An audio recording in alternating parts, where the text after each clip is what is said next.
Bom dia, boa tarde ou boa noite, seja no horário que vocês estão vendo esse vídeo. Tudo bem com vocês? Eu espero que sim. Meu nome é Nicole Ferreira, eu sou graduanda da Universidade Católica de Brasília e eu faço letras em inglês. Estou aqui hoje para apresentar sobre a aprendizagem da língua inglesa e suas aplicações. Certo. Nós temos aí a língua inglesa como um idioma globalizado. O que seria isso, Nicole, de idioma globalizado? Nós podemos dizer que a língua inglesa ela é a ponte para a comunicação com outras culturas, certo? Eu, como brasileira, não sei o idioma coreano, mas eu consigo facilmente me comunicar com uma pessoa nativa da Coreia que saiba o idioma inglês, pois eu sei o idioma inglês e eu aposto que essa pessoa também que saiba pode ter uma comunicação fácil comigo e desenvolvê-la. Então, o inglês como um idioma globalizado seria exatamente isso. Seria a ponte de comunicação, né, e interligação com outras culturas.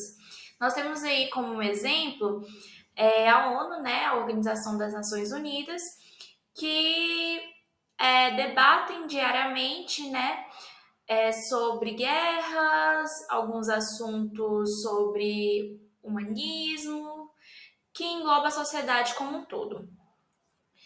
E nesses debates, nós temos vários diplomatas, né, que são representantes, como se fosse um advogado, né, dos seus respectivos países, representando seus países e discutindo sobre problemas diplomáticos em si. Esses diplomatas, eles utilizam qual idioma, mesmo não sendo de origem deles, o idioma inglês, por ser de fácil acesso e por ser de fácil acesso para várias pessoas de outras comunidades poderem acessá-lo, certo? De outras culturas também. Então, nós temos aí o processo de aquisição da língua inglesa. O que seria isso?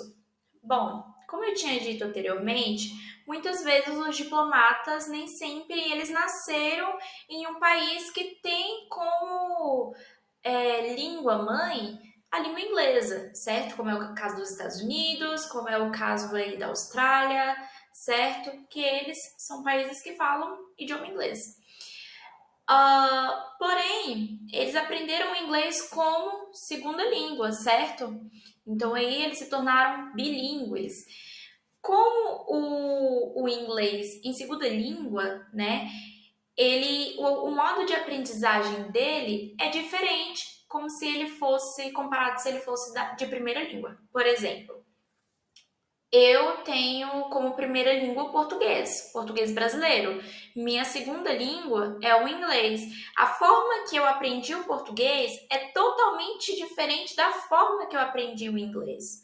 Porque quando eu fui aprender o inglês, eu já tinha mais maturidade e sabia o que poderia funcionar para mim, para eu poder aprender esse idioma.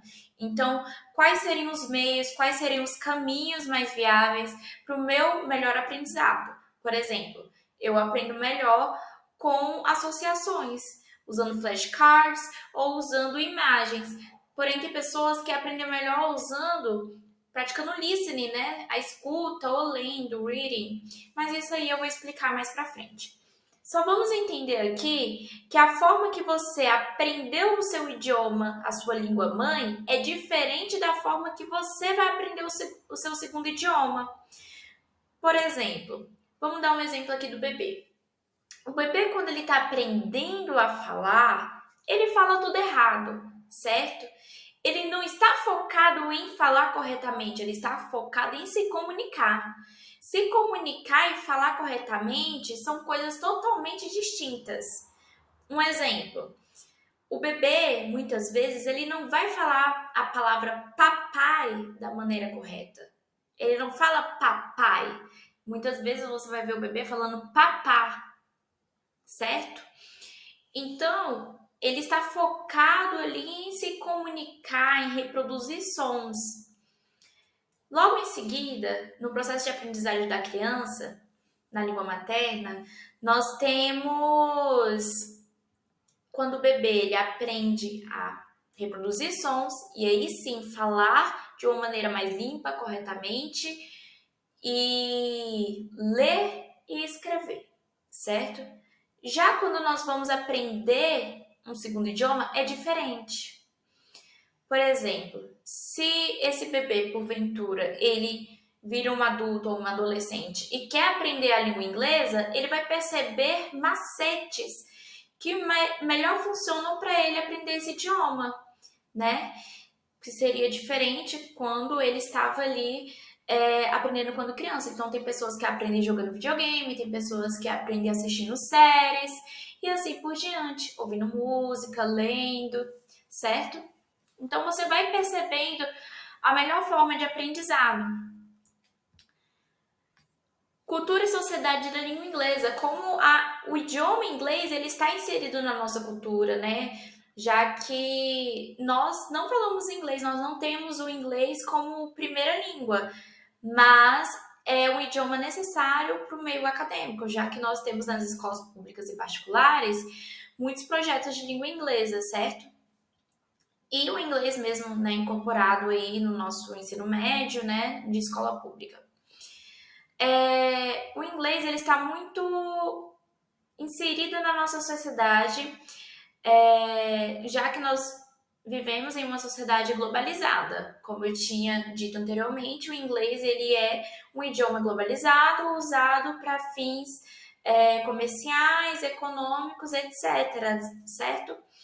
Então, é muito comum vocês que trabalham em ambientes corporativos se debaterem aí com palavras como workshop, work, workaholic, por exemplo, certo? Meet, meeting, que são palavras aí de origem inglesa, mas que estão inseridas no ambiente corporativo. Notebook é uma palavra, um exemplo dessa palavra também, sabe?